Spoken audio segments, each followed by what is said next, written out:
Okay, I changed my look so as to help when I eventually will post this private video, because it's easy to predict what's going to happen here. I'd love to have a miracle happen, but even people that believe in that, they don't have those kind of powers. So they can't heal themselves of HSD. So I predict it'll eventually be a waste of time. But anyways, I adapted my letter a little bit, but it's not because of what I saw on their site. I did go on their site and talk about a red flag from the pastor there in charge with what he wrote about, it certainly manufacturer's consent, but that is something that people haven't learned about in school, like I've mentioned in a previous vlog about critical thinking. So pretty sure that nobody realizes that it is harmful to them. Those kind of statements and those kind of opinions written in those kind of way by somebody that has a degree that is meant to indoctrinate, right? Anyways, I'll just minimize the window here, and hopefully I can still read it.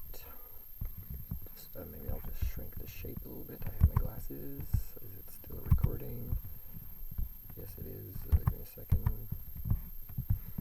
And okay, well, not that great. Let me see. So here I have to change my window. Not working. I'll make it even smaller.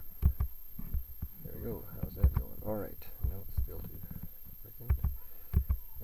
I'm sorry. I should actually just do this. There we go. Okay. It's rare that I actually play with windows now. Okay, so here's what I wrote that I am about to send with the bylaws of my own not-for-profit society, as well as a resume and a tutoring poster again. And I think there was something else I wanted to send. I can't remember what it is. I'll think about it when I see my attachments. Hello, Pastor David Mackenzie. Thank you for chatting with me as I came to see your lovely Bay Church in Comox for the first time the other day. Here are the other documents that I promised you at that time, as well as the same poster that I have given you a copy of when I saw you. Please feel free to share it with your community. It would also be good for me to know what your church's bylaws and charter as a non-profit are as well. Now, I did read on their site, I'm not sure if it's the official registered with BC, because, for me, I send exactly the right words that BC is approved for my society's bylaws that were very strategically created for the benefit of your kids and grandkids. More on that later. So I know that pretty much every statement is God, Bible, Jesus Christ kind of thing. So it's kind of hard to get away from that. So he's going to have to kind of dig really deep. But if people come or participate, it has to be clear that you can. I'm not even it's not really possible for kids to get two different views of reality at the same time, but you'll see in the letter I kind of offer his members first. But on the website it says that everybody's welcome, but it always says that, but it still has a specific interpretation of Christianity, right? The religion with the most denominations that argue with each other.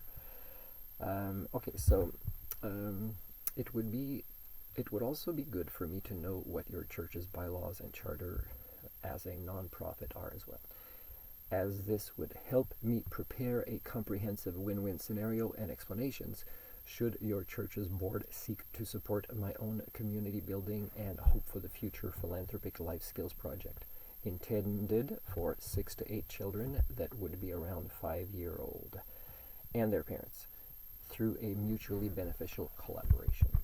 Please note that we could offer the program to your own members first, as if enough families qualify, and it has to be, please, the supernatural doesn't belong in this program. Then I would not need to advertise when I'm ready to begin this unique pilot program that would be mostly experienced outdoors.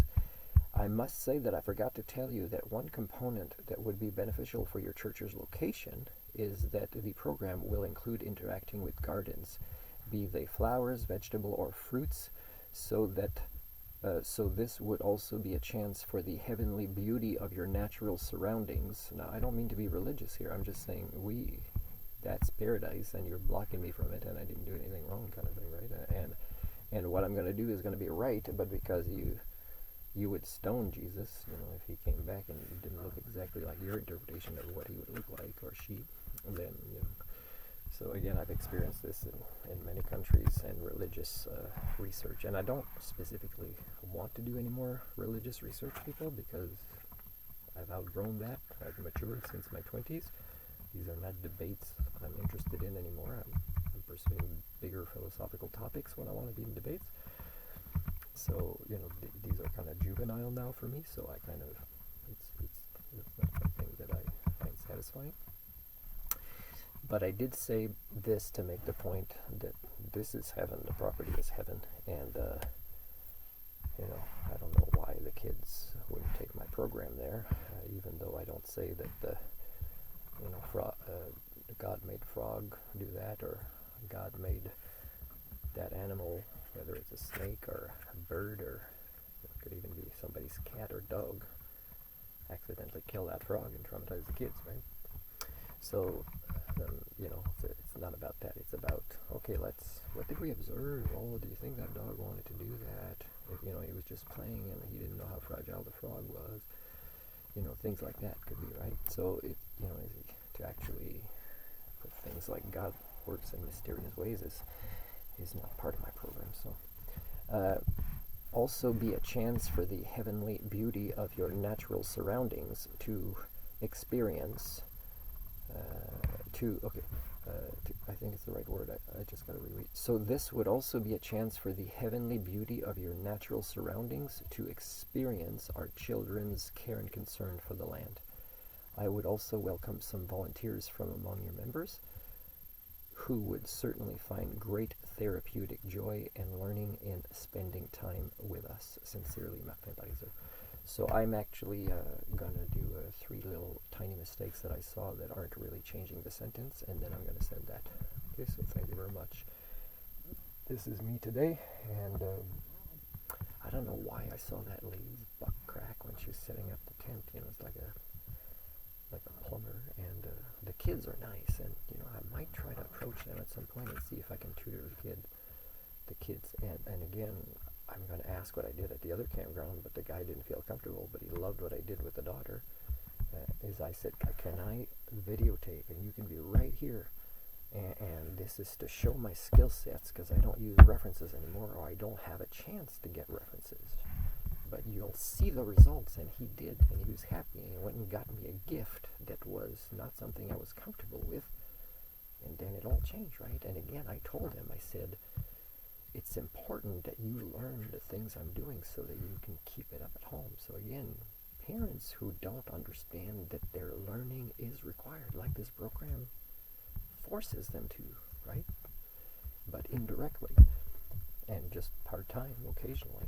But at least now we'll say, oh yeah, we learned that on that day. That's why your child is right to kind of have that argument with you. But it's not really an argument. He's trying to, or she's trying to express him or herself. And that's who I needed when I was a kid. I needed this kind of educator to stand up for me, because if a kid's voice is silenced too much, whether it's a slap in the face, or or just an aggressive shutdown with nasty words, it's a trauma that never leaves them. And when it never leaves them, because there's no ways in our society to document or chart or repair these things, is then again the trauma is repeated in the next generation. And it's not just the trauma that First Nations experience, it's other people that went to, let's say, religious schools, or that just had parents who did the best they could, because there's also hockey to watch or something like that, right? So do you know that if I had a parent, again, I don't want to specifically criticize my parents, but I want to tell you the difference there's a lot of kids like Greta in the world, but they didn't turn out like Greta. Okay, and that is a lot of the environment. The parents could be the teachers she had, but also she made choices, and she made choices at the right time in the right way with the right people. So there's some random chance, but there's some power of her own. But again, I've had to advocate for kids sometimes when I'm not even on a job, and I have to do it very, very lightly. And there's a limit when I'm not in the position of authority on how I can do it without getting 16 parents to turn against me when I'm defending that kid by just wanting to role model. Oh crap, I can see the trauma in the kid because the parent got upset because they were trying to not be embarrassed by what their kid was doing, and the other parents identified with that. When it's not about them. This is about the opportunity for the child to learn the proper life skills. But of course, their adult children parents have to protect their image, and all the other ones identified with that. Some of them might say, oh, it's too bad that kid did, so-and-so's child did that. Right, it was a bit harsh the way they acted with their child, but hey, I can understand it was embarrassing for him or her. Well, that's 9 out of 10 of you, and that's not the right reaction to advocate for a child. And it's not just First Nations or religious or non-religious. This is a majority of people. If the situation presents itself in a particular way, then I believe the norm wins. And the norm standards are so low right now, and they so do not put children first. That includes schools, that includes organizations that supposedly fight for that, medical field, anything. So it's pretty sad. So I'm hoping, man, I'm almost in the middle of 2021 here. I'm hoping that these things that I said I would never try again from my trauma in Canada, that I'm still trying again. Man, it's crazy that I'm giving you guys another chance.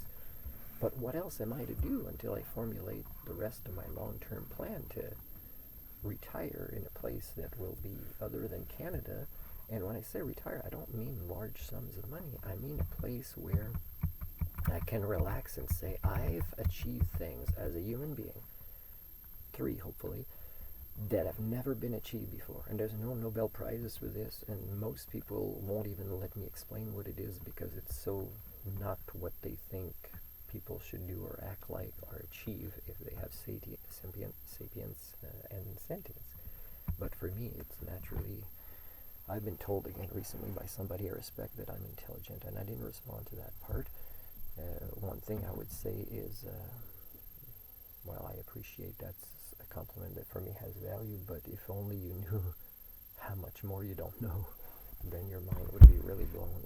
And again, I can't respond that way. I can hope that this person will witness my life a little bit more, like my tutor used to do, when, he wasn't my tutor anymore, but then it reached limits that it was kind of too much for him. And I believe, but it was also his own life that was happening. And he didn't owe me anything other than we were friends, and I didn't want to keep, I've asked him a few times, do you still want to be my reference? Recently, I didn't get a job that I'm pursuing as a culture repair file, and I gave him and a young lady that offered to be my reference many times that was in one of my classes that I tutored.